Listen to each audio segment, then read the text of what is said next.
Across the world, there are lives so rare, so extraordinary, that most people will go an entire lifetime without ever knowing they existed. Today, we're counting down some of the most remarkable conjoined twins in history, stories that challenge what we think we know about the human body, identity, and survival. These are not myths. These are real people, real lives, and real moments that defy probability. From medical miracles to emotional journeys, each number on this countdown reveals a story that will surprise you, move you, and stay with you long after the video ends. This is Conjoined Twins You Never Knew Existed. As we count down, number 2 will shock you. Let's begin. Shivanath and Shivram, two brothers from India whose story has fascinated people all around the world. Born in a small village in India, these twins came into the world in one of the rarest ways possible, conjoined at the waist. They have 2 heads, 4 arms, and 3 legs, with one shared lower body. From the moment they were born, doctors and villagers were shocked. Cases like theirs are extremely rare, and many people never expected them to survive. But against all odds, they did. And not only did they survive, they learned how to live, laugh, walk, and grow together. Imagine waking up every single day and never being alone for even 1 second. Every movement requires teamwork. Every decision affects both of you. If one wants to turn left and the other wants to turn right, they must figure it out. That has been the lifelong reality of Shivanath and Shivram. But what makes their story truly amazing is not just how they were born, it's how they adapted. The brothers learned to coordinate their movements so well that they can walk together with surprising balance. They developed their own rhythm, moving almost like one person. What seems impossible to most people became normal life for them. And while many would see only struggle, they found ways to smile. Their bond is unlike anything most of us can understand. Regular siblings may argue and go their separate ways. But for these brothers, separation has never been an option. नहीं चाहते अलग होने की। They must solve every disagreement together. They must eat together, move together, rest together, live together. Around the world, people continue to be fascinated by conjoined twins because their lives challenge everything we think we know about individuality, identity, and survival. Are they 2 people? Yes. Do they share one life experience? Also yes. That's what makes stories like Shivanath and Shivram so unforgettable. They remind us that strength doesn't always look like muscles or money. Sometimes strength looks like 2 brothers taking one step at a time together. Their journey may seem extraordinary to us, but for them, it is simply life. A life filled with challenges. A life filled with attention. A life filled with sacrifice.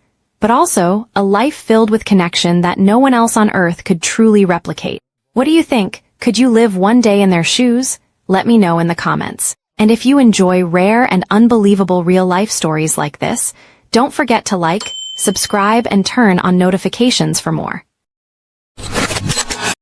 What happens when life doesn't follow the ordinary path? When 2 hearts beat together. When 2 souls grow up literally attached at the head. This is not just a story about survival. This is about choice and the power of spirit in the face of incredible odds.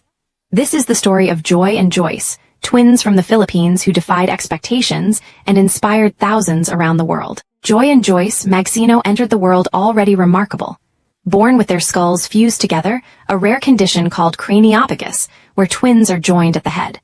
Doctors told their family the chances were slim. Some even suggested they might live only a short time. It was the kind of prognosis few parents ever want to hear, especially moments after the overwhelming joy of birth. But rather than accept limits, Joy and Joyce chose to live. They chose to grow. They chose to be themselves.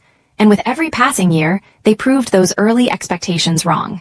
Their mother, Jamarie, and their father, Patrick, learned early that raising Joy and Joyce would come with both profound challenges and unexpected moments of beauty. They learned how to help the girls dress, eat, move, and learn, all as one, yet experiencing life as 2 distinct personalities. What might seem impossible became ordinary. Selfies with friends, meals shared with laughter, schoolwork done side by side. They weren't defined by their condition. They were defined by their joy, their curiosity, and their deep, growing sense of independence. By the time they were teenagers, the twins had already achieved something many couldn't even imagine. They completed elementary school with honors, walking across that stage proudly, receiving their medals and applause, standing tall as examples of perseverance and courage. Their story spread far beyond Pandy. People around the Philippines and around the world began following them, not out of pity, but out of admiration.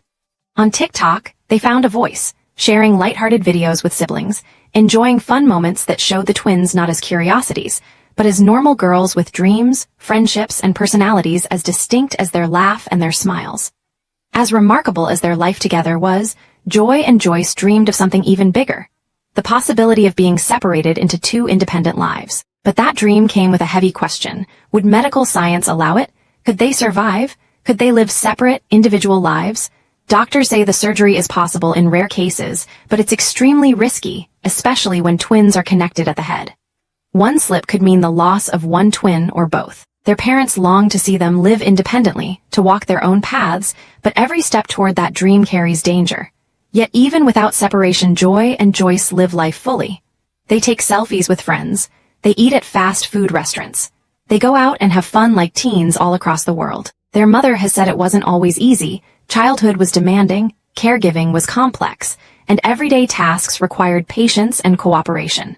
But today, they have grown into strong, joyful young women who face life together with laughter and resilience.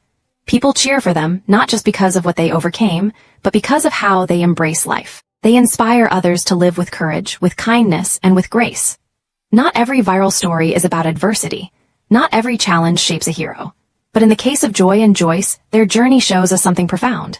That love doesn't wait for perfection, that family doesn't require sameness, and that every life, no matter how different, can radiate beauty, humor, strength, and hope. Whether they eventually undergo separation surgery or not, Joy and Joyce remind us that life is not measured by limitations, but by the courage to embrace each day with joy. Nagkadukot po yung ulo namin tapos po hindi pa po alam kung makakahiwalay pa po. Two sisters born into a world that didn't always make room for difference, yet they stood tall, laughed together, learned together, and lived together, refusing to be defined by circumstance. This is the story of Maria and Consolata, beloved conjoined twins from Tanzania who became symbols of courage, resilience, and inspiration. Maria and Consolata Wakikuti were born in Makit district, Tanzania, joined at the abdomen, a rare condition many doctors believed couldn't be separated and might limit their time here. They shared organs, they shared space, but most importantly, they shared each other. From the very beginning, life taught them that together they were stronger than any expectation. Their early days were shaped not just by medical realities, but by the love of strangers who became family. After losing both parents in infancy, they were taken in by a Catholic mission, named after the charity that raised them and given every chance to grow. As they grew older, the twins didn't want pity, they wanted a life. And that's exactly what they built. From primary school to secondary school, Maria and Consolata didn't just attend, they excelled. Local communities rallied around them, even adapting classrooms and transportation so the girls could thrive. They weren't defined by what they shared physically, but by what they shared mentally: curiosity, friendship, and ambition. By the time secondary school was ending, they were preparing for something remarkable: setting foot on a university campus. Not just as students, but as trailblazers, in a country where disabled people are often ignored or forgotten. They enrolled in Ruaha Catholic University with big dreams, to study education and become teachers of history, English, and Swahili, giving back to a world that had given them a chance. Even President Magufuli expressed his sorrow, remembering how the twins had prayed for their nation during his visit, not for themselves, but for others. Maria and Consolata's story was not defined by how they ended, but by how they lived. They showed the world that a physical condition does not equal limitation, that education, dignity, and dreams are for every person, no matter the body that carries them. They became beloved not because they were extraordinary in body, but extraordinary in spirit. Two sisters, one life intertwined, living each day with courage, with love, and with joy that transcended every expectation the world once placed on them. Their legacy is not in separation or surgery, but in togetherness, acceptance, and the grace to choose life on their own terms. Just like many young adults, Maria and Consolata had their own quirks and preferences. They cooked together, they laughed together, they learned together. Yet they also faced the everyday challenges their peers rarely consider: finding comfort in classrooms, adapting their routines, balancing energy and rest. And through all of it, they, as they once told reporters, refused any attempts to be surgically separated. Not because the choice was simple, but because they chose to live as they were. They said they wanted to be together for life, even hoping someday to be married to one husband whom they could share, a dream that showed how deeply they saw themselves as a unit, not a burden. Their confidence wasn't arrogance, it was clarity. They didn't see limitation. They saw possibility. In Tanzania, their story traveled far beyond their hometown. Journalists reported on their schooling. President John Magufuli visited them at the hospital as they underwent treatment for heart and respiratory conditions. And the nation watched as these sisters walked a path many thought would break them, yet saw them continue with grace. Maria once stood before the cameras and spoke not of hardship, but of dignity. She urged parents not to hide or lock up their handicapped children, reminding the world that life, no matter how different, carries equal worth and equal potential. Despite the dreams and the plans, life remained fragile. In late 2017 and into 2018, both sisters began suffering from heart and respiratory problems related to their condition, complications many medical teams could not fully resolve. Maria passed away first, and hours later, Consolata followed. The sadness rippled through Tanzania. Thousands came together to pay their respects. Friends, classmates, leaders, and ordinary citizens who saw in these sisters a reflection of hope, courage, and undimmed spirit. Kwenda chuo kikuu, baada ya kumaliza chuo kikuu, ndio tunapenda kuwa walimu na tutakuwa walimu. Tutafundisha kwa njia ya projector, tukisaidiwa na kompyuta, tutafundisha wanafunzi. Imagine being born joined at the head, two individuals sharing a body in a way that most of us can't even picture. Now imagine not just surviving childhood, not just growing up, but living decades, pursuing dreams, building independence, even pursuing love, careers, and identity. This is the story of Lori and George Chappell, two women whose lives weren't defined by how they were connected, but by how they lived differently, boldly, and on their own terms. Lori and George were born on September 18, 1961, in West Reading, Pennsylvania, as craniophagus twins, meaning their skulls were partially fused and they shared important blood vessels and part of their brain. At a time when understanding of conjoined twins was limited, doctors didn't expect them to reach adulthood, predicting they might live only a short time. But the universe had other plans. Instead of becoming a medical footnote, Lori and George became living proof that life doesn't just happen to you, it happens because of what you make of it. Their first 24 years were spent in an institution, surrounded by care, not because they needed to be there, but because society didn't know what else to do. Yet instead of letting that define them, the twins embraced education, took classes, graduated from public school, and later even attended college programs. George faced additional challenges. She had spina bifida and couldn't walk, so Lori became not just a sister, but her partner in motion, pushing her wheeled stool as they navigated the world together. From the outside, people saw two individuals connected physically. But within that connection, Lori and George each had their own dreams and identities. George became a country singer, performing widely, even internationally in places like Germany and Japan. Meanwhile, Lori was a trophy-winning bowler and worked in a hospital laundry, arranging her schedule around George's performances so she could support her dream while nurturing her own life. They even took separate careers and hobbies so seriously that they each had their own room in their shared apartment and alternated nights in it. Though genetically identical where they were joined, Lori and George were very different people with distinct personalities. George was vivacious, musical, and a performer at heart. Lori was practical, playful, independent, sometimes quietly cheering from the side, and sometimes boldly pursuing her interests, like bowling trophies and community work. And despite living literally attached to each other, they found ways to preserve privacy, identity, and space, something most of us take for granted, but which they made work beautifully. Their uniqueness drew public curiosity, but it was their normalcy that drew admiration. Lori and George appeared in numerous documentaries and TV programs, not as spectacles, but as voices of lived experience. They were featured on talk shows, medical documentaries, and even acted in an episode of Nip/Tuck. They became faces people recognized, not just because of their condition, but because of their confidence, humor, and refusal to be defined by limits. In 2007, George revealed something deeply personal, that he identified as a transgender man. This was historic, marking Lori and George as the first conjoined twins known to identify as different genders. It was a testament to their individuality, showing that even shared bodies don't mean shared identities. Each twin stood in his or her truth, celebrating who they were, how they saw themselves, and how they chose to live, with mutual respect and understanding. They defied doctors' early predictions, surpassed medical expectations, pursued careers and relationships, and lived full, meaningful lives for decades.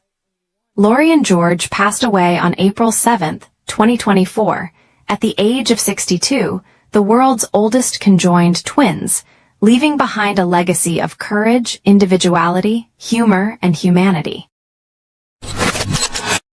We are conjoined twins. Our conditions are extremely rare. They share a stomach, a liver, a bladder, and anus together. The hearts, lungs, and brains of Sohna and Mohna Singh brothers are separate and their own. So this leg is yours. My moon. And this is yours. Yes. What about the middle? When I touch, who feels? Two. You feel same? Same. So it's like when you draw a line from here, you are the controller of this part and you control the other part. Yes. Meet Okay. Suna and Mona, twin brothers, 2 minds, 1 body, born conjoined from the torso down. They share vital organs, but each has their own heart, brain, and arm. Are you feeling this? Yes. You're not feeling it. You don't feel this? Never? Who is feeling this? Same. Same? Yes. Who is feeling this? Still same? No same. No same? You lost the sensation here. Yes. You have same genital? Yes. You feel same? Same. We are conjoined twins. Our conditions are extremely rare. 6 से जाकर single एक हो जाते हैं, तो वो जो separate करेगा तो कोई एक जना तो मर ही जाएगा. Abandoned at birth by their parents, they were adopted and nurtured at Pingalwara, a shelter in Amritsar where they grew up. Years later, equipped with an electronics diploma, they earned their first jobs as electricians. They were born into a poor family in Delhi, India, and were abandoned shortly after their birth. Pingalwara Association raised them. This is where you connect. But now they are 19 years old. Here, both of their spines extend parallel to the same hip. It's clear from the thickness that there are 2. मेरा नाम मोना सिंह है. मेरा नाम सोना सिंह. मेरी as 19 years है. मेरी भी 19 years. We are conjoined twins. Our conditions are extremely rare. From the chest up, Mona and Sona have their own unique set of organs. But the conjoined twins do share a gallbladder and spleen, as well as a set of legs. In candid interviews with Ruhi Sanate Truly and Aman Ajla, the twins speak about their shared senses. Can you jump? My weight is heavy. Are there any times that you don't talk to each other? No. Did you ever fight? हाँ, बचपन से की पता कोई हुई हो, पर याद नहीं. Their dreams, including getting married to the same person. What do you think about marriage? Do you want to get married in the future? Yes. With But the same person? Same. You said that you're gonna marry the same person. Yes. But what if one of you doesn't like her? No. What kind of girls do you like? What is your type? Ajay तक तो कुछ ऐसा सोचा नहीं. And even stepping into adulthood by exercising their right to vote. They can climb. They can write. They can go downstairs.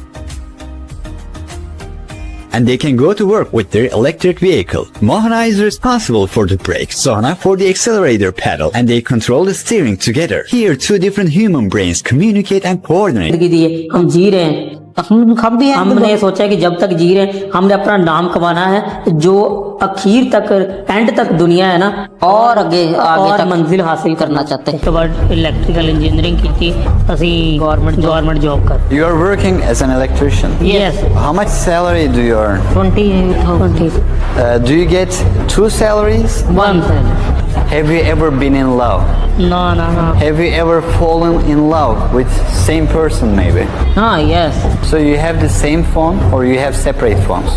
Same phone. What is your life goal? What do you want to become? Singing like Arijit Singh.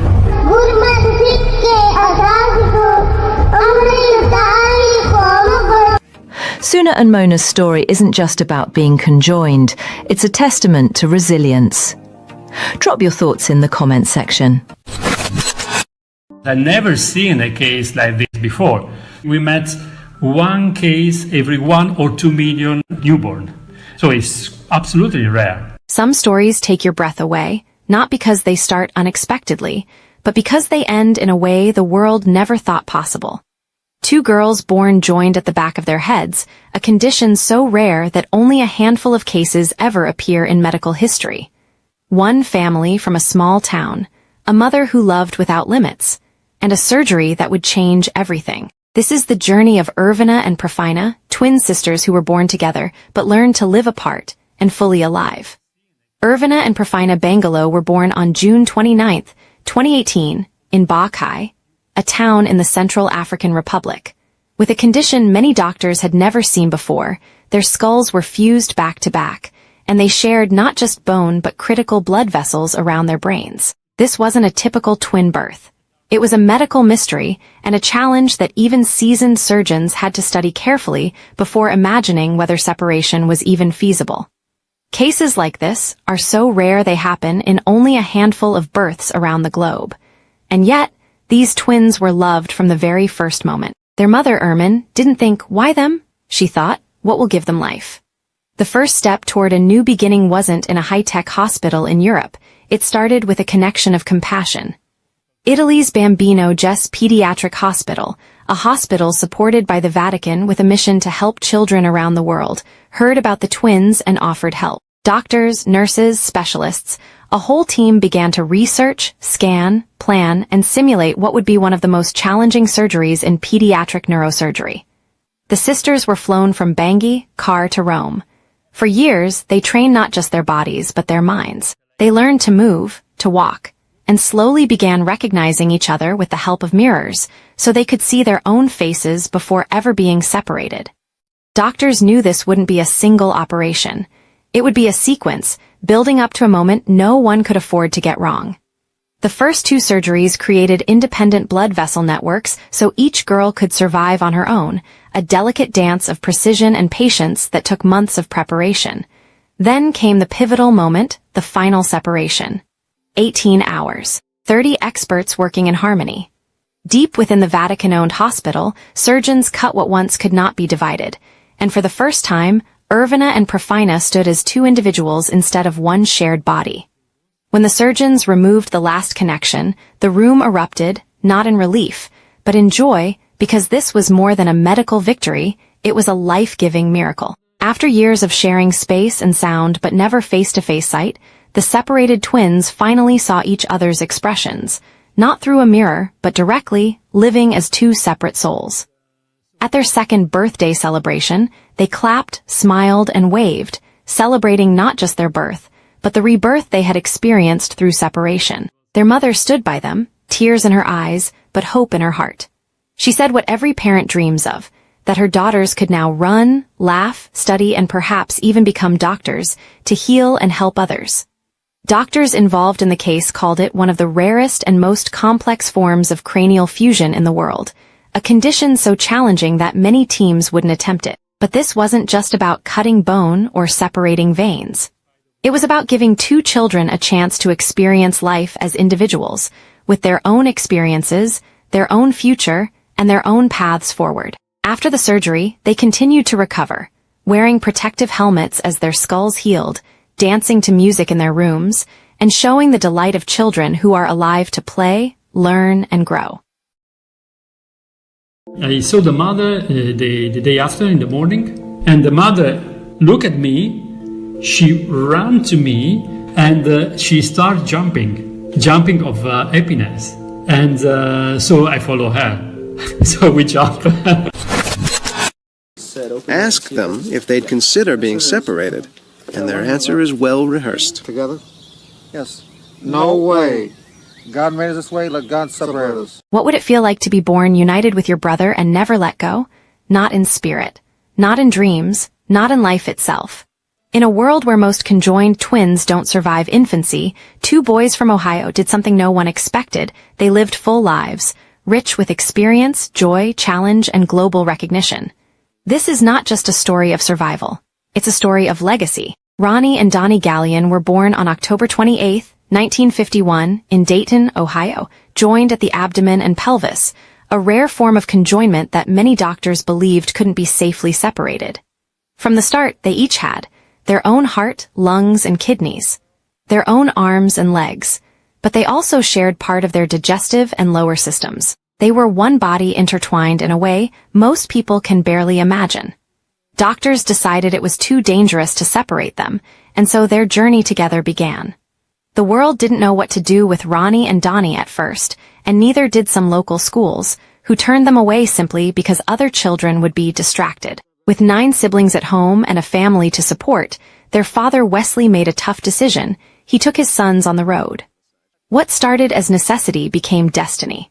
From roadside carnivals and circus sideshows across the USA, Canada, and Latin America, Ronnie and Donnie became beloved figures of popular entertainment. They weren't merely curiosities, they were performers, personalities, and storytellers in their own right, earning an income that helped support their family for decades. After more than 30 years in show business, the twins retired in 1991 and bought a home in Dayton, their first place of their own. With a custom double wheelchair and the support of their younger brother Jim and his wife Mary, they built a life that was as normal as it could be, shaving each other's faces, cooking meals together, watching TV, and playing with toy cars. They managed everyday life with a rhythm no one else could emulate, teamwork at the most literal level. Although physically connected, Ronnie and Donnie were very different people. Ronnie was easygoing, lighter in mood, and known for enjoying good food and laughter. Donnie, on the other hand, was more serious, practical, and the one who handled chores, earning him Ronnie's playful nickname, the Little Wife. They disagreed like most brothers, even about what to watch on TV, and yet they always found a way to make peace. Ronnie would usually be the first to offer forgiveness after a spat lasting days. These small personal details remind us they weren't defined by their conjoinment, they were defined by their humanity. Even simple tasks were creative triumphs, like learning how to sleep at the same time using a specially made chair bed when traditional beds wouldn't work. Their uniqueness and charm eventually drew wide attention beyond carnival audiences. The twins appeared on The Jerry Springer Show, 1997, Guinness World Records Primetime, 1998, TLC documentary about moving into a special home renovation in 2010. In 2014, Ronnie and Donnie achieved a milestone they had dreamed of their whole lives, becoming the oldest conjoined twins ever recorded, outliving legendary siblings from history and earning a place in Guinness World Records. For a pair once deemed unlikely to survive infancy, this was nothing short of astonishing. Life wasn't always easy. In 2009, Ronnie fell seriously ill with a lung infection that left both brothers in need of round-the-clock care. But what stood out during that period wasn't just concern, it was community. Friends, neighbors, and even strangers rallied, donating time and effort to build handicap-accessible extensions to their home so they could remain with family and continue living comfortably. Their later years were marked by tenderness as much as resilience, showing how love and support can transform a life that once seemed defined by limits into one defined by connection. On July 4, 2020, Ronnie and Donnie passed away at the age of 68, setting a record that may stand for generations. They never wished to be separated, believing that their shared life was perfectly complete just the way it was, a testament to acceptance and the beauty of living as one while being two. These were not men defined by their physical connection, but by their determination to laugh, to live fully, and to inspire the world, proving that family, community, and joy can be the lasting legacy of lives once considered extraordinary.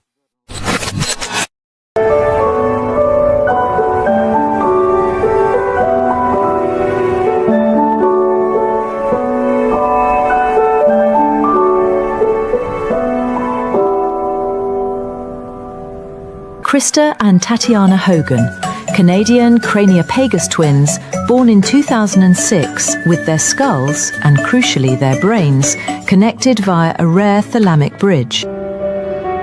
As conjoined twins, Tatiana and Krista have an astonishing brain structure. They share a skull and blood flow to the brain, but there's also an unusual connection between each girl's thalamus. This thalamic bridge makes them unique in the world. That's like a routering board for the two of them. That's where all of the information is going to and from each twin. It's a connection that amazes the medical community and their family, who discovered early on that this thalamic bridge comes with some interesting effects. They were still really young. We were making trips back and forth to Vancouver. We had a little DVD player that was attached to the van. And the way their car seat positioned them, only one could see the screen at a time. But they'd both go quiet. And we thought, what is going on? Is it possible? Is she actually watching the TV too through her sister's eyes? Despite the uniqueness of their physiology, doctors deemed separation too dangerous. We're glad to see you guys. People are always coming up to us and saying, are they going to be separated soon? The answer is no, they cannot be separated. They have too much wiring going to each other for them to ever be separated. Mommy was in Mommy's tummy, we grow together. That's why we stuck together. And we were some little eggs. Yeah. Their brain mass is joined, so instead of being butted together like this, they are zipper affected like this. So they're like this one big zipper that can't be unzipped. Yet the sisters surpass every expectation. They share sights, tastes, movements, and sensations. When the twins were 7 months, doctors observed that both girls' brains processed light signals even when one sister had her eyes covered. It was almost like visual information was going from one set of eyes to both twins. And we were able to record some evidence of that using visual evoked potentials actually quite early on in life. And we've since repeated that. Tatiana can see from both of Krista's eyes, and Krista from one of Tatiana's. Yeah. Are you watching through Sissy's eyes? Yeah. What am I cleaning, Krista? Puppies. Where? What's this? What am I cleaning? Her teeth. That's right. But the family thinks Tatiana and Krista's internal connection goes far beyond sight. The other day I was tickling Tatiana and Krista looks over at me, she's like, I can feel that. I was like, really? We know they can send thoughts back and forth because they start giggling and you know they're up to something and they haven't said a word. And pretty soon they'll go pull a prank. So you know they're communicating, we just don't know how. A pinch on one is felt by the other. Though neurologically connected, the twins maintain distinct personalities. Tatiana is confident and outgoing, while Krista is gentle and reserved. They manage chronic conditions like epilepsy and diabetes, yet live as much of a normal childhood as possible. There's nobody in the world that's connected the same way that they are. Krista, what's Mommy holding? A baby. That's right, Mommy's holding the piggy. Please support our channel by liking this video. Every birth carries risk. Every pregnancy carries hope. And every mother carries a silent question.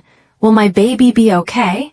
But for one woman, that question arrived heavier than most, because she wasn't expecting one heartbeat she was carrying too. I was not happy. I was sick most of the time. I was crying and stressed.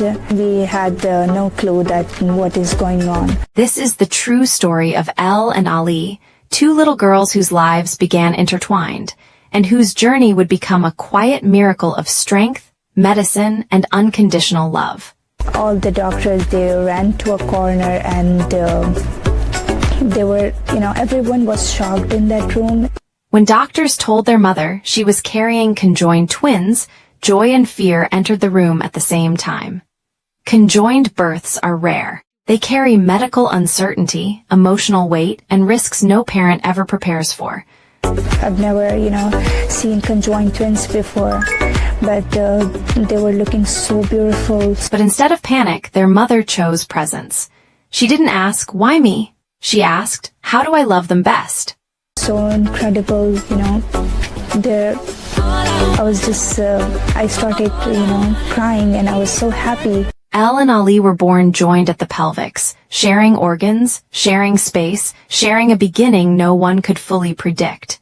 Yet from the very first days, one thing was clear. They were wanted, they were cherished, they were safe. We needed to establish that their pelvic organs could be separated safely, and each of them have, bladder, bowel, and gynecologic function. Before they were seen as separate individuals, before they were called by their names, there was a mother, a single heartbeat beating for two. Sam carried her girls through countless unknowns, their condition known medically as pelvic conjoinment, a rare and delicate formation that meant that every day of her pregnancy was both a hope and a question.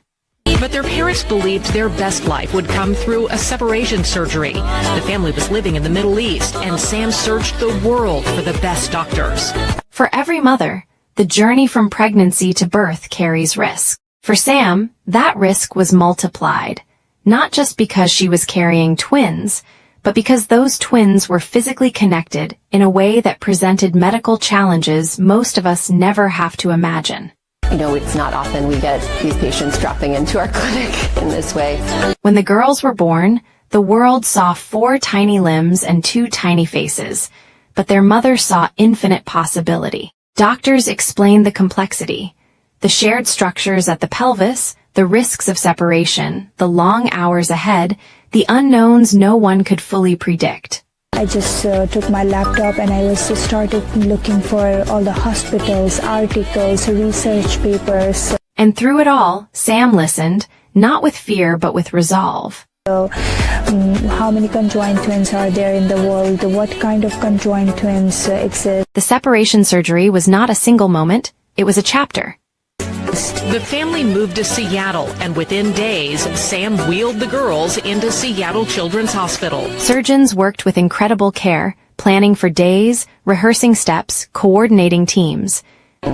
Children's assembled a team of 30 people, including urologists, gynecologists, plastic and neurosurgeons. They met monthly to plan. This was not only medical skill, it was art born from purpose.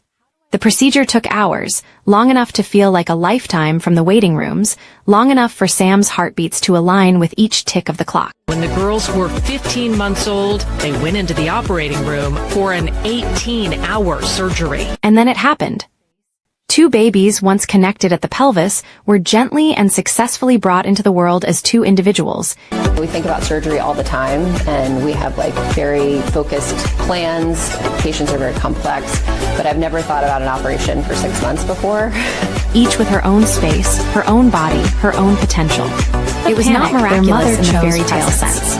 She didn't ask, why me in the human sense? She asked, how do I love them careful, courageous? The relief, I think, that they were separated safely was really rewarding for me. Recovery was not instant. Healing, by its nature, asks for patience, for grace, for time. But baby, they teach us how to heal fast and wonder even faster. Today, months later, Elle and Ali are quickly learning to use their new mobility. Regular physical therapy took them from sitting to crawling. One girl stretched her tiny fingers toward the light like she already knew she mattered. The other smiled with a quiet confidence like she was already planning adventures. In those first moments after separation, the hospital room didn't feel sterile. It felt like a quiet unveiling, 2 spirits unfolding 2 futures beginning. Sam watched them, not with relief alone, but with awe, not just with love, but with a deep, glowing pride. Every parent knows that love isn't something you announce. It's something you show. Since we've seen them, they've been able to pull themselves up into standing positions and work on standing for the first time. Sam showed up before the dawn, through feeding after feeding, during therapy, with lullabies, with soothing words in moments of discomfort, with laughter when tiny giggles emerged. Her strength didn't roar, it whispered through each small moment, I am here, I see you, I believe in you.